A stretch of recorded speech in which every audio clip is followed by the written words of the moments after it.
పసికందుని తల్లిదండ్రులతో సహా కంటికి రెప్పలా కాపాడుకున్నాడు శోభరం. జ్యోతి అనే పేరు పెట్టుకున్నాడు. కన్న కూతురికి ఎంత చేయగలడో అంతకన్నా ఎక్కువే చేశాడు. మంచి స్కూల్లో చేర్పించి గొప్పగా కష్టపడి బాగా చదివించాడు. జ్యోతి తన కన్న కూతురు కాదు అనే ఆలోచన కూడా ఆమెకు రాకుండా పెంచాడు శోభరం.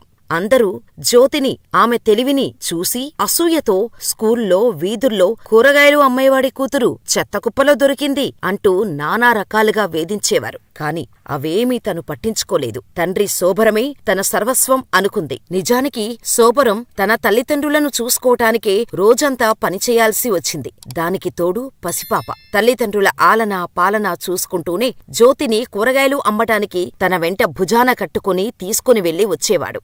అన్ని కష్టాలు పడుతూ జ్యోతిని కన్న కూతురిలా సాకుతూ వచ్చాడన్న విషయం జ్యోతికి బాగా తెలుసు. అందుకే ఎవ్వరు ఏం వాగినా ఎవ్వరి మాటలూ పట్టించుకునేది కాదు. తన తండ్రి కోసం ఏదైనా చెయ్యాలనుకుంది. దాంతో జ్యోతి చదువుపై మాత్రమే ఫోకస్ చేయగలిగేది. అలా డిగ్రీ పూర్తి చేసుకుని యూపీఎస్సీ పరీక్షలు రాసి మొదటి ప్రయత్నంలోనే సివిల్స్ సాధించి అసిస్టెంట్ ఇన్కమ్ ట్యాక్స్ కమిషనర్గా బాధ్యతలు తీసుకుంది జ్యోతి.